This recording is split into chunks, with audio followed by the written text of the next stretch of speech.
If you are a newbie to creating digital drawings and illustrations, the next two lessons are for you. Digital fashion illustrations are not just for those who want to create fashion drawings for a career. It is now considered a requirement for design students to learn and develop the skill to create industry standard illustrations. Not only does it improve the quality of work produced, but it is also a way for the designer to better illustrate their vision and make it come to life.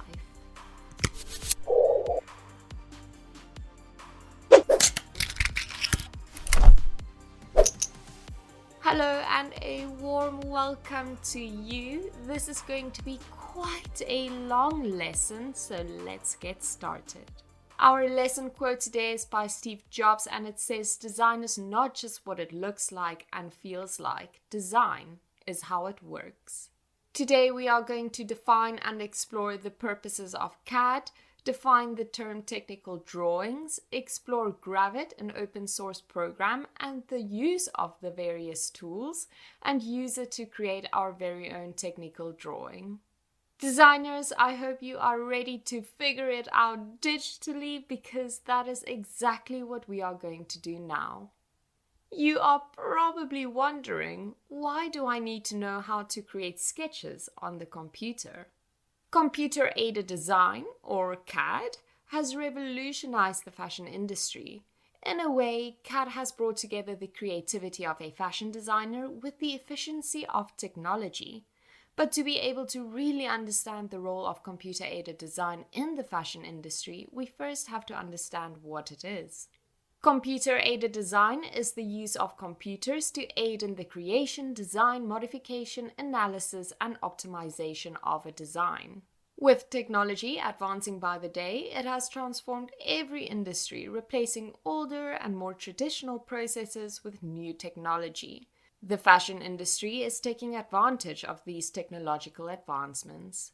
Many manual skills like designing, sketching, and rendering have been replaced by computerized skills. CAD has many advantages. CAD provides precision. This means that you can eliminate human flaws. When using CAD, you can organize your work better because it is all stored on your computer. This way, you can also create a library for yourself.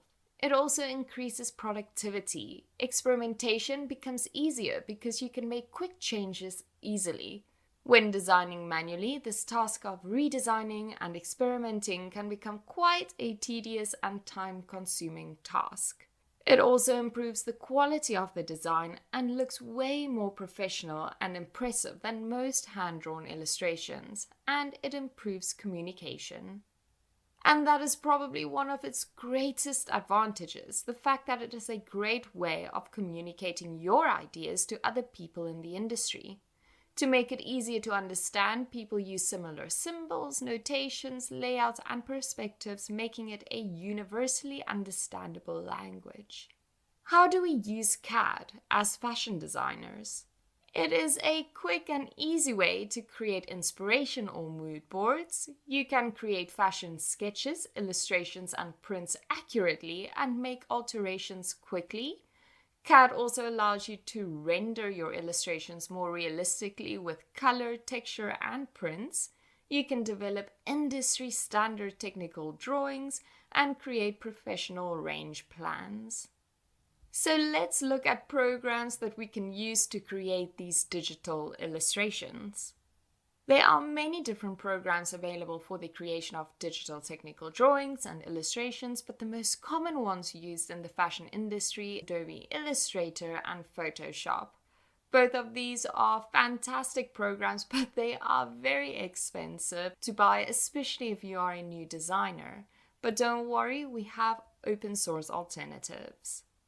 Open source refers to software for which the original source code is available for free and may be redistributed and modified.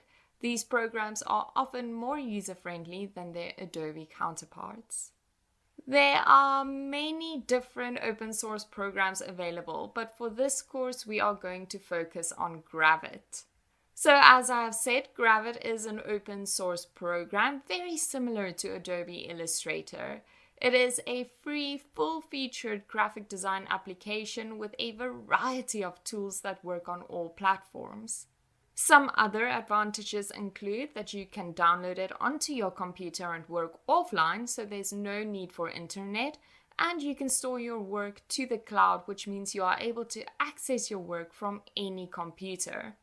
Gravit is super easy to install. All you need to do is go to the website, create a profile, and if you want to work offline, you just download the program. Let's start by exploring the workspace and all the tools available. Because anything new, especially computer programs, can be a little bit overwhelming and difficult to understand when you start, I thought that I will, instead of just telling you guys how it works, actually show you. So once you've actually created your profile and you've created a little account for yourself, this will pop up. So these are all little pre-made templates and they are quite fun. You can go through all of them. So if you want to create a Facebook post or a YouTube cover, you can do it over there. There are different devices, item types, websites, but you will mostly stick to your A4 page. Generally, the rule is whatever you want your artwork to be printed on, whether it's A5, A3, A9, whatever, you choose the same paper size in the program. So let's say we are working with A4, you click on A4. And there you have it. You are now in Gravit and this is your workspace. So on your left, you will see your layers and pages. And then on your right, you will see your color, your page size. So you can change it over here if you want to. Over here, you can decide if you want your A4 page to be vertical or horizontal. And you have a bleed margin. All of that you don't really have to worry about right now. And then at the top you have your handle or your toolbar, and here you can save it. You can zoom in and out. This is a little grabber tool, your little magnet or snapping tool. This is a select, and when you click on it, you have your pointer and your sub-select. You will use these two quite a lot. Then you have your shapes, your pen tool, your slicing or knife tool. You can add text, you can import images, and these will all pop up when we actually have something. But over here you can flip an image horizontally or vertically or rotate the image. And here you can group or merge the image and then ungroup the image. So these will be what you use the most in your designing and creating your work of art. Next up, drawing basic shapes and lines. So let's start by drawing a shape. We already know that over there is our shape button, and when we click on it, we can draw a line, a rectangle, a circle, a polygon, triangle, and star. So let's draw a few shapes. I'm going to do a rectangle first. You can draw really anything you want. If you want to create a perfect square, you click on your rectangle and then you press the Shift key on your keyboard and then you draw your square or drag your square, and then it will be a perfect square. Same with a circle. Okay, so you can see there are multiple layers already, and these are your different shapes. Let's do it with the circle. I am holding the Shift down and I'm drawing my circle, and it's perfectly round. Let's see what happens when I am not holding down the Shift. Okay, so then that's more of an oval shape. Let's draw a star. Cool. Right, so you can see that we have quite a few shapes and we have quite a few layers already. You'll notice that each layer or each shape has a layer and each layer has a shape, so they're friends. This is the rectangle, the square, the circle, the oval, and then the star. The reason why we have layers is for the computer to understand what we are doing, but also for us to keep track of what we are doing and to really organize our work to make it easier to go back to and change something if or when necessary. So there are a lot of interesting things you can do with your layers. So let's pretend you want to move all of these layers, but this one is in the right place. You don't want to move that one. Then you can click on your shape or on your layer. And then when you click on the layer, you'll see that there's a little lock and a little eye icon. If you don't want that layer to move, you can lock it. So now I can try and work with it, but it doesn't work, right? Because we've locked it. If you want to hide the layer, you click on the little eye and it will hide it for you. This becomes quite handy when you want to play and place other things around something, but you don't want to move that original something, if you know what I mean. So then you can start playing around and you're like, I like this. I like it over there. I don't want to move this. And then you can kind of create a little layout for yourself, and then when you're happy you can lock all of them. So that is why we use layers, to keep things organized and to make it easier for ourselves. You can also, if you want to, rename the layers, but let's do that later. Let's first delete some of these and start with drawing a shape again. So let's draw our shape. I'm going to draw a square / rectangle. I don't like this color gray. So what do? First, I click on it and you'll see a few things popping up over here. So first I want to change the color. All I do is I click on this little gray circle and I can choose any color I want over here. Right, so let's say I want a pink circle and I want to make it a baby pink. That's a nice one. Then that's my new color. I can also add a border. And if I want to add a border, I just go to borders. I click on the add border or plus icon and it will create a border. Now I have a black border, but I want a pink border. I can just click on the eyedropper tool and choose the same color. If I want a different color, I can just select a different color. As easy as that. If I want to change the weight or the size of the border, whatever you may call it, I will choose my subselect tool, click on my shape, and change the point. Okay. So let's make it a big border. And that's how you do it. The difference between the pointer and subselect is quite important. The pointer can move things around, right? But if you try and change something with the pointer, so let's say I want my border to be 16, nothing will happen. Because the purpose of the pointer is to move things around. if I want to change something, I need to choose the subselect tool.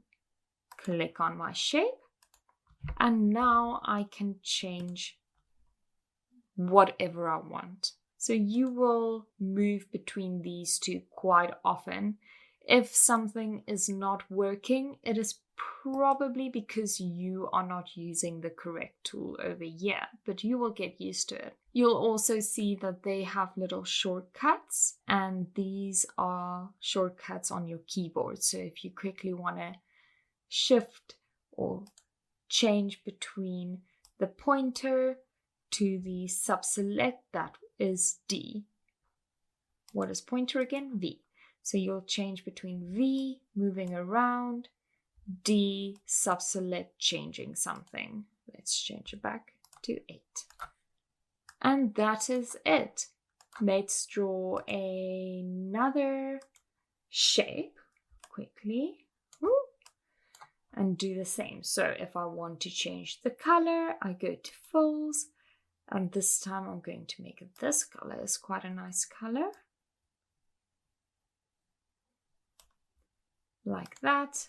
And then I want to add a border. So I'm going to go subselect, add a border, plus, and I'm going to make it a, let's go to that again, but make it a darker one. Darker border. And I also want to make it thicker. Right. So now I have my 2 layers. And before I lock them, I'm just going to rename it. This is the purple square. And this is the green polygon. Cool. And now I can't move them because I locked them. And that is how you draw or create a shape and grab it. This is really fun and cool to use if you want to create a print for a fabric that you maybe want to use in your designs and so on. So you can really play with that. But as you might have noticed, these shapes, the most you can do with them is basically just change how big or how small it is, change the border and the border size and the color within. Right. But what if you wanted to do more? Then you need to change your shape into a vector image. Let me tell you what a vector image is. Vector images are made up of points, lines, and curves rather than solid colored square pixels. That means that when you zoom in, the image won't distort but will remain the same. Vector images are in contrast with raster images, which are JPEGs or PNG images. The reason why you would want a vector image is because the quality is better than raster images. Let's quickly look at how to transform a shape into a vector shape. So to convert your basic shape into a vector image, you need to select your shape, right-click, and convert to path. That's all. So I did convert to path. You can just always double check. And then if you choose your subselect tool, you can actually start manipulating the shape in ways that you were not able to before. You can play with these little arms to manipulate your anchor points. These little points we call our anchor points. Right, so you can play a little bit with it and create something interesting and new. So I'm kind of creating a little wave here. Right. And then you can again change the color. Let's go for a blue wave. And add a border. Want it the same color. That's pretty cool. Another cool thing you can do is you can select your shape and you can copy it. So on my keyboard, that's Control C, and paste, Control V. And when you move it, you have two shapes. Now I'm going to decide this shape. I want to have it a darker blue. I'm going to change the border to and then you can create a cool pattern. If I want my light blue shape to be behind the dark blue one, I can select my shape and then you can send it backwards or send it forward. So I'm sending it backwards and now I have a completely new design. Again, if I want to send what is behind the dark blue one forward, I just click bring it forward. If I'm happy with this design and I want to have one layer instead of two different layers, I can select all of it. You can see I've selected both layers and I can go to group. And now I have one layer. So let's call this waves. And now I am going to lock my layer. Cool. And that is how you can convert a basic shape into a vector image by right-clicking, converting to path, and playing around with your shape until you have something that you like. That's also interesting. Okay, so that's that. You can play around with that a little bit. I don't want to see that, so I'm going to hide that. When we were talking about drawing rough sketches and flat sketches and fashion figures, we were talking quite a bit about lines and the different weights and the different types of lines to communicate certain details. Now you also want to bring that into your digital drawings, right? So the way you experiment with different lines, you can draw a line by clicking on the shapes tool. And you can just choose line and draw a straight line. If you want to have a straight line, you can just press shift. So let's make it skew. Shift and it will straighten it for you. And then you can play around with the different weights again. Again, choose sub-select. If you want a thicker line, you just make it thicker. If you want a dash line, so this is important. A dash line represents stitching, right? So to create stitching, you will use your sub-select tool, click on your line, and then go to borders. You will find this advanced stroke setting. Click on it, and then you'll see a dash gap section. Now you need to fill this in, and you can really play around a little bit with that, but it depends on your design. I'm just going to use 2222 for now. So you can see there's some gaps, but I would like my stitching line to be a little bit bigger. So I'm going to choose it again with my sub-select tool, go to my advanced settings and change it. Let's use 6. That's a little bit better, right? I'm going to change it again. Let's make it a 10.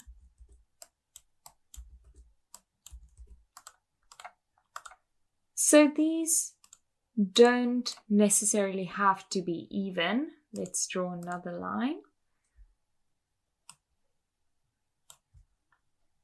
And let's try and play with different values. Let's say 10, 6, 10, 6. That didn't really make a difference. Okay, let's create a bigger, let's make them all different. 10, 4, 8, 2. Let's see. Okay, so that did make a difference, but also not that much. As you can see, it really is a little bit of a experiment. And you can see it changing as you are playing with it. Oh no, let's make that 8. So that's pretty cool. That's more, I would say that's more of a decorative stitch. Okay, so you can play around with your stitches. When it comes to technical drawings, the weight of your stitch line and your outline should be different. So I always like to make my stitch line 0.5 and my outline 1, so that there is a difference between them. So let's say that that is the hem of the garment. This can be the stitch keeping the hem in place. Also quite a handy tool. If you want to use your little view, you just click on that and then you can move your page around. But sometimes you want to do a few things at once and you don't always have time to click on this one and then go back and move it around. If you just use your spacebar on your keyboard, you can drag and move around your page without having to click your little grabbing tool.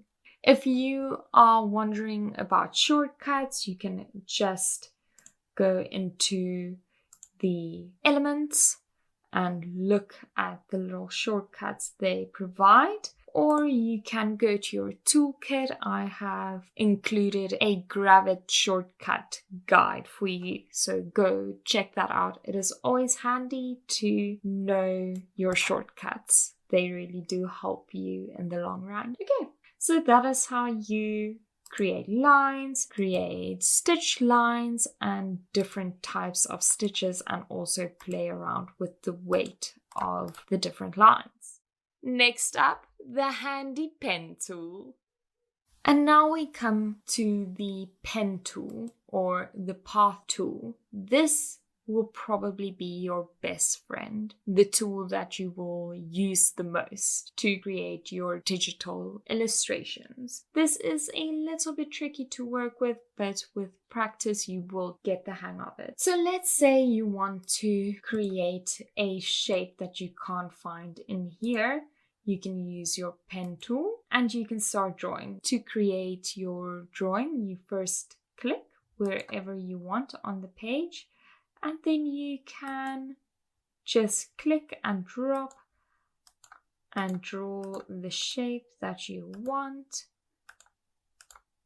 And then you close your shape. You can leave it open if you want, but I always like to close my shapes, and you'll see the little circle next to that pen tool pop up, and when that pops up, you know that you have closed your shape. And this is the same as a vector shape. So if I right click, you'll see that I can't convert it to path because it's already a vector shape. I can manipulate this any way I want. I just need to select it. Right? I can manipulate the shape. Okay.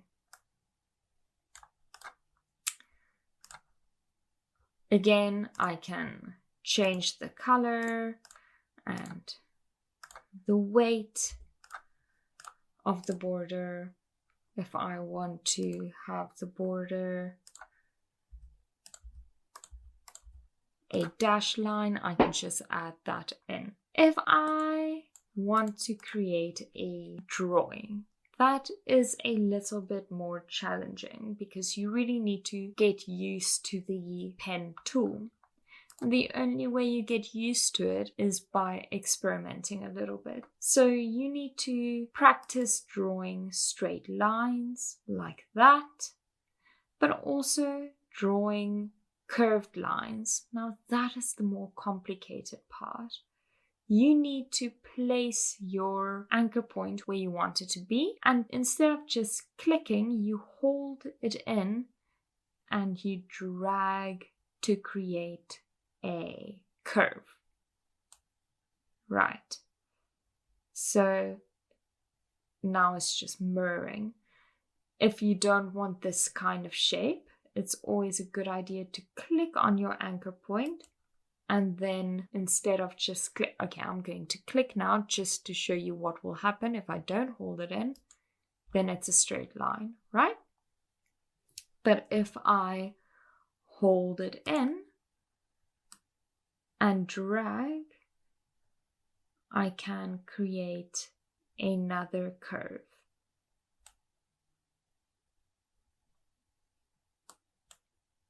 Okay. And if I want to close the shape, I just double click.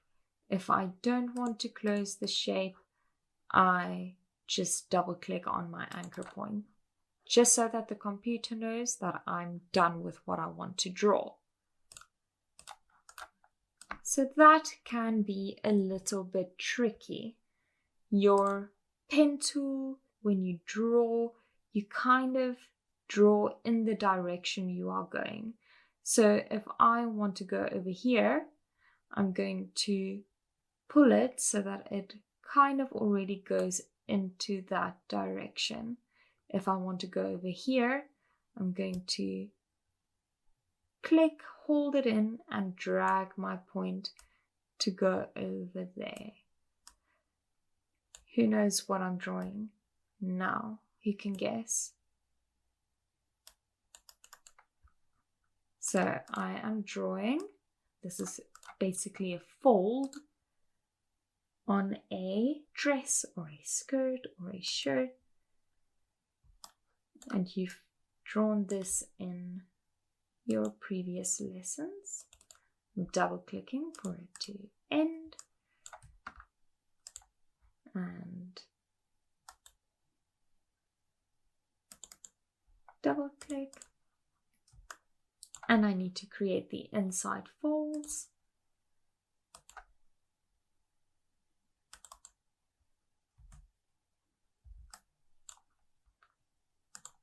Again, to swap between your select tool, which is V, and your pen tool, which is P, you just use your keys on your keyboard. So V, select, P, pen tool.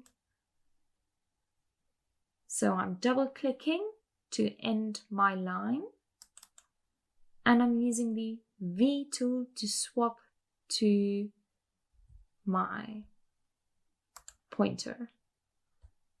And there you have it, your little fold of a skirt. So let's pretend that I want to add a stitching line. What do? I will grab all of that because I don't want anything to change as I work on this. And I'm going to group it, and I am going to lock this layer. Now I'm going to start a new layer. I'm going to grab my pen tool, and as I click, you will see a new layer pop up. So I'm going to click, and I'm going to add my little stitching line. Okay, I'm going to speed this up a bit because you all know how to do this by now.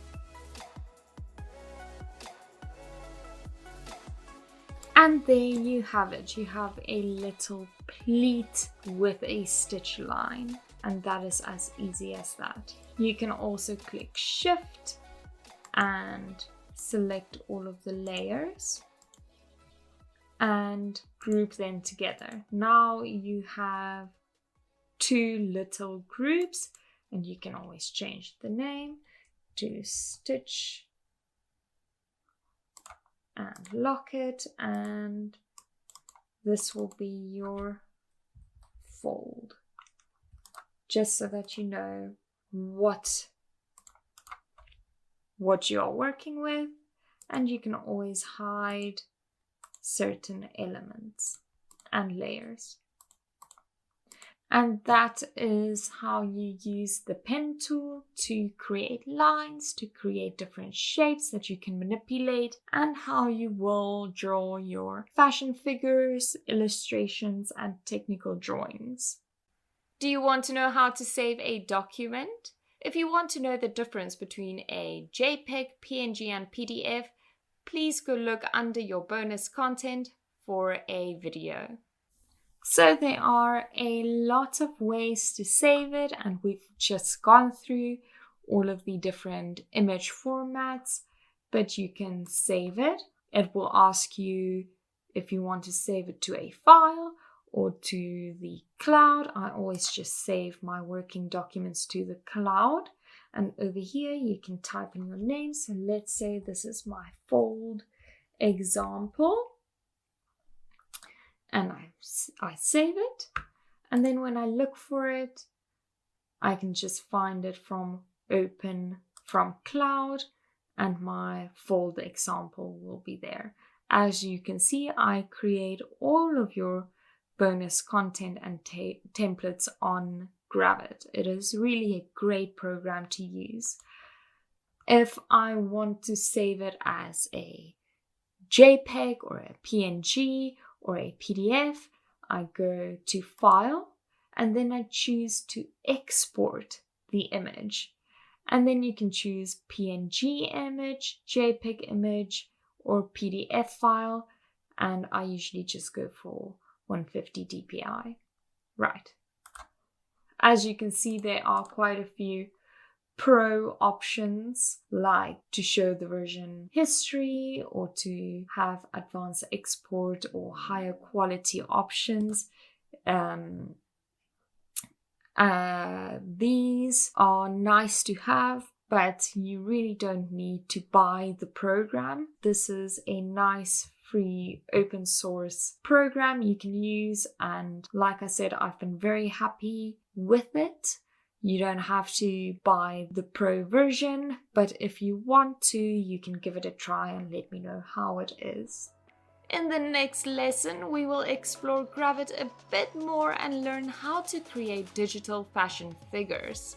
We will also look at how to render our illustrations to reflect your vision. I am so excited to teach you this interesting and colorful lesson. Let's get technical about drawings. What is a technical drawing? A technical drawing, or a TD, is the blueprint of your design. It communicates the shape and details of a garment laid flat without any artistic flair.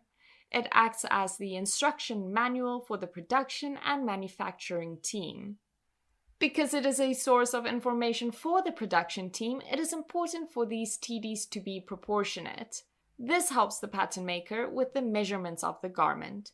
It also needs to show all the details on the garment, like the shapes, stitch lines, darts or gathers, trims and fastenings. Most of the time you only need to create the front and back view, but sometimes the side view or internal view is necessary to show hidden details. For example, a lined jacket would need an internal view.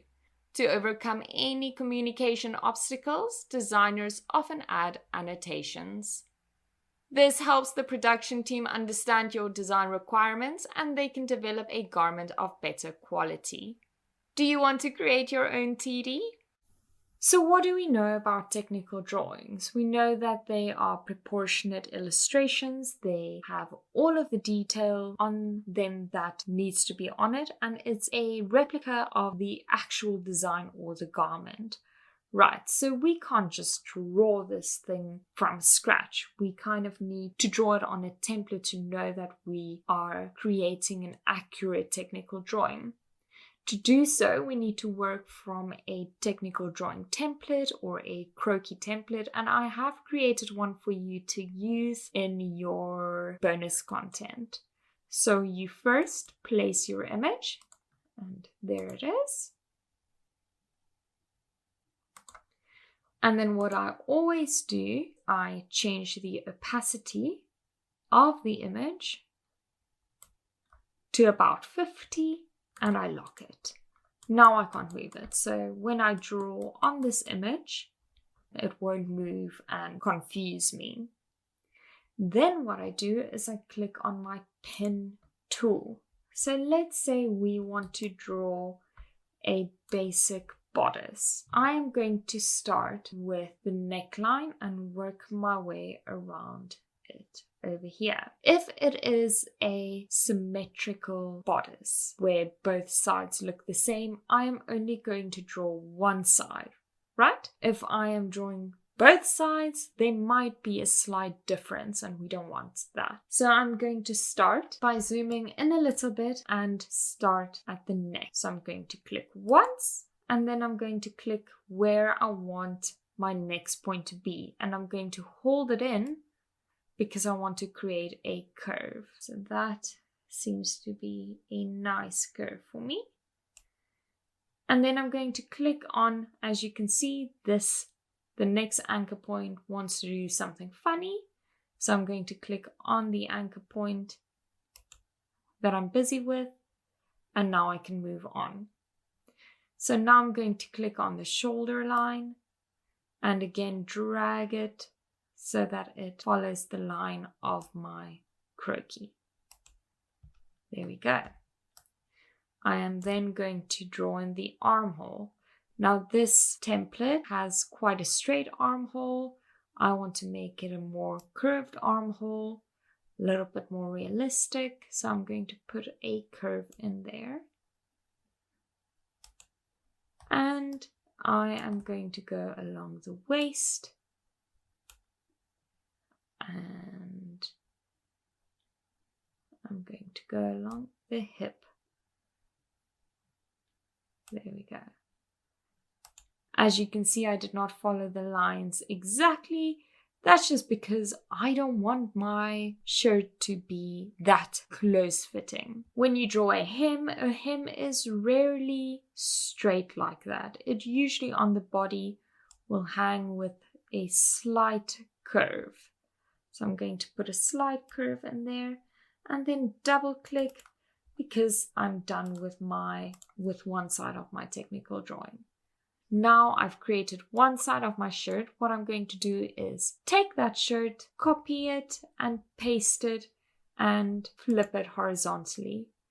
Now what I need to do is drag it so that it fits on the other side. As you can see, this TD does not exactly fit on the croquis. That is totally normal. It happens sometimes as long as, one side reflects the other side. That is why we do it like that. And now I am going to hide my croquis template because I don't need it anymore and look at my shape. Now I can select it and I can group it.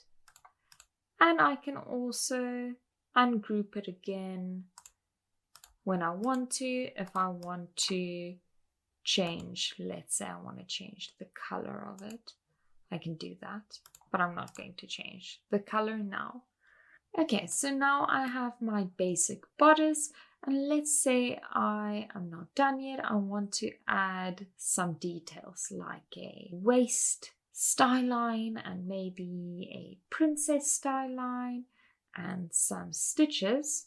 Then I need to select all of my layers and I'm going to group it because I don't want to mess with this good basic bodice that I have, and I'm going to lock it.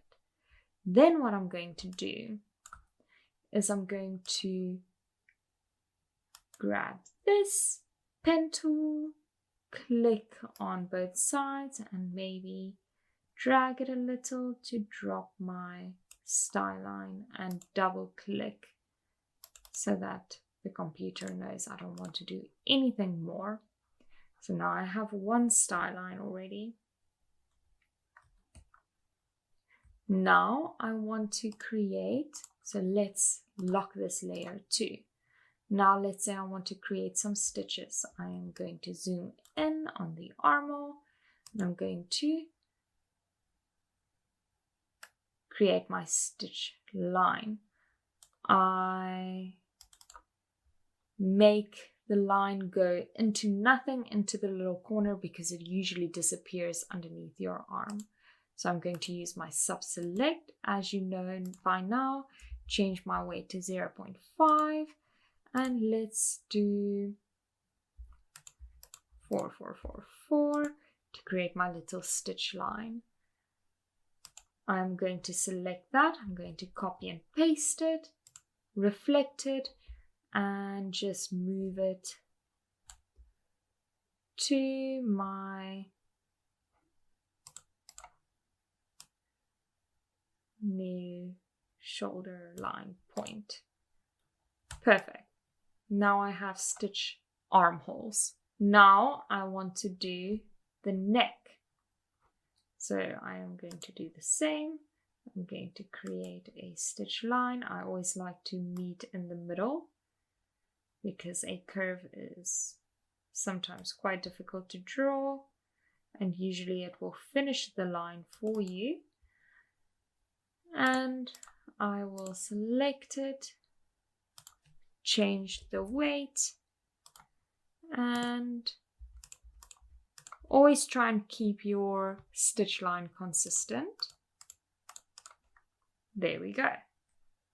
I mean, the stitch line can actually be a little bit smaller. That's a bit big. That's a tiny garment sewn by a massive sewing machine. So let's change it. Let's make it 2. Maybe that will look a bit better. Yes, that looks way better. So let's change all of them.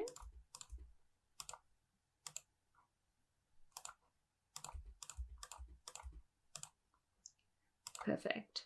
And I am going to put a stitching line over here too.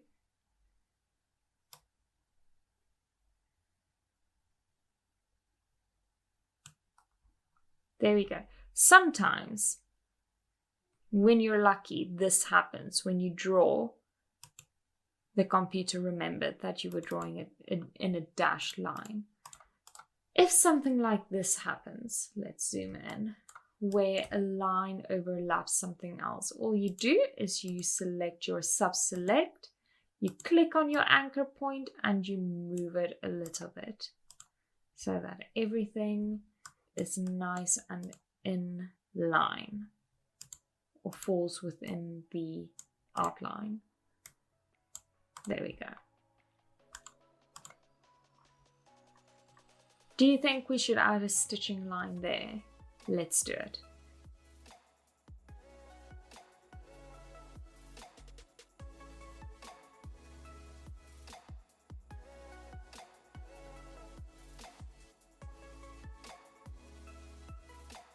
Awesome.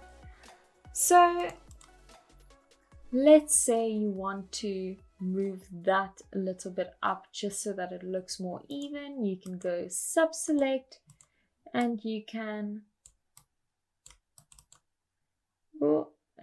change it a little bit by hand. Oh, we don't want that.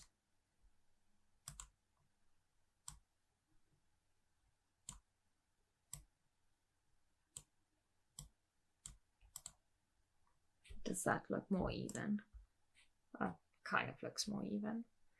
Okay, and we can use the sub-select tool again to bring this one in. So now we need to find that layer. So that was lucky, I found it quickly. But this is why you would like to name your layers. So this would be my waist style line, and these would all be my my stitch lines. So I'm going to select all of them, group all of them, and go stitches. Perfect.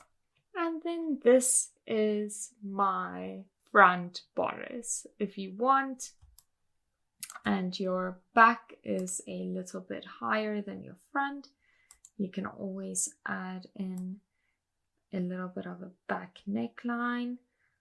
I always create a little shape that you won't be able to see, like that. And then I always color it in, make it a little bit darker than the front, and I either move it down so that it is underneath all of it, everything that you've drawn, or I just use this tool and send it back, send it backwards until it is behind everything. And then I can again neaten it up with my little sub select tool.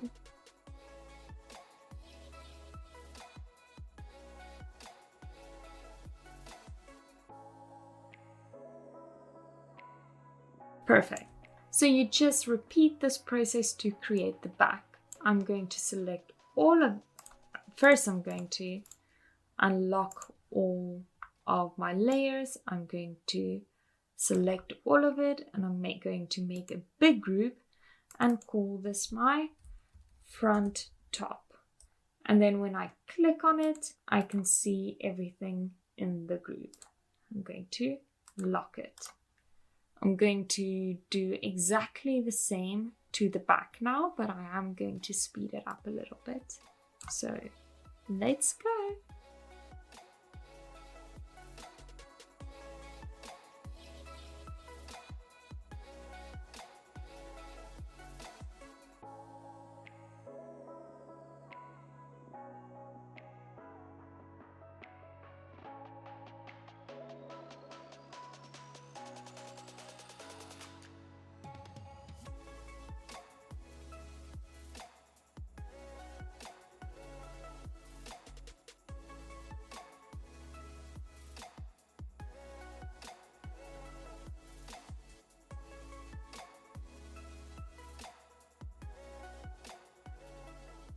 Okay, so I forgot to lock my basic outline, and then somehow it moved when I was drawing. This is a good example of why you need to lock and name your layers so that you know what is going on and so that certain things don't move. So now to fix it, I'm going to use my pointer. I'm going to zoom in and just move it to where I want it to be. And the other armhole somewhere there. Nope, let's move it a bit down like that. Zoom out, and now I'm going to grab all of it, group all of it, and call this my back top. I am not sure what these are. Let's close it. If you can't see what they are, you can just click on it and delete, click, delete. So these are my two tops. I'm going to hide my croquis. I'm going to unlock my back top, select all of it, and move it a little bit closer to the front, and there you have it, your little top TD. If you want to add stuff to it, you can. Like for instance, now I think that I need to add maybe a dart to it, then I can copy and paste it and move it to the other side. Oh. Let's keep it in line with the other one. And again, you can just select all of it, I would maybe select that one and that one, group those two together, call that my darts, move that into my front top folder, and lock the layers. And there you have your first technical drawing. You can do the same with skirts, dresses, tops, pants, whatever. It is the same basic steps. Obviously, it will just get a little bit more complicated the more complicated the garment is. What is a TD library? I suggest you guys create a little library for yourself. So I have created one and I am going to open it from my cloud because I always save it on there. And I'm going to open it. You will see all the documents open over here. So we have my fold example open. I have my technical drawing, which is still untitled, open. And I have my technical drawing library. Let's delete this quickly. Okay, so we haven't really worked with pages, but pages are great if you want to save different things on it. So let's create a new page quickly, and this will be our technical drawing example.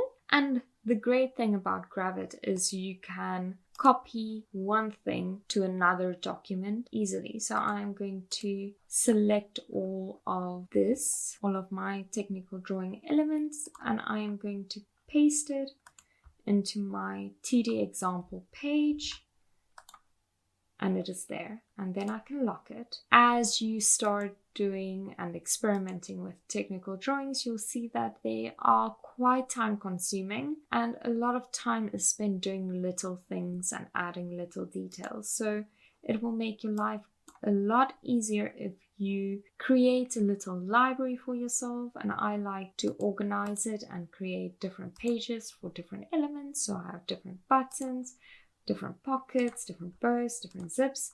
And then if I want to add something specific to my technical drawing, so let's pretend I want a pocket. I will go to the pockets page, unlock it, look for the pocket I want. I want the patch pocket. Select the whole pocket with the sub-select tool, copy it. I always just lock everything after I've copied it. Go to my TD example page, unlock the page, and paste the pocket. As easy as that. As you can see, my stitch line is smaller than the pocket, so I am going to change it now. I'm going to select the stitch lines and I'm going to change it over here and change it to 2s because I want everything to be consistent. And I'm going to select this stitch line 2, change it to 0.5 and make everything 2s, as easy as that. I'm going to select all of it. I'm going to group it and then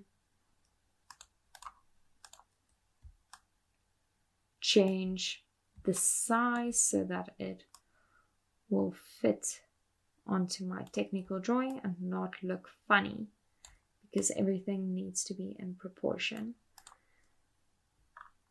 And there we go. You have a pocket on your shirt. Let's make that a bit bigger, I think. And you don't have to spend too much time creating it. So initially, it will take you some time to create a library for yourself, but it is definitely worth it. And there we go. We have a little zip at the back now. Again, I would like to group it. And then we can go bodice, front, and back. You can go in and close all of these. This doesn't have a name, so let's say that's the pocket. And everything will have a name. There you can see my square zip, my teeth, my pocket, my back top, and my front top. So it's really nice and convenient to name all of your layers. Working on a computer to create drawings is difficult to master, but with practice comes confidence. The more you practice, the better you will understand the program, and before you know it, you will be able to create industry standard technical drawings and illustrations reflecting your vision without the need for further explanation. I want you to create your own TD of a garment in your collection, and I want to see a front and back view, please. You can export and save it as a JPEG or PNG and share it on our Facebook group and Instagram. Please tag Shaw Academy and please use the hashtag ShawFashionTD. I am super excited to see your beautiful technical drawings, designers. Have fun designing! Thank you so much for joining. I know it was quite a long lesson. We are going to work and grab it a little more in the next lesson, so please set up an account and get to know the program a little bit better. I will see you all back here for lesson 6, the digital designer.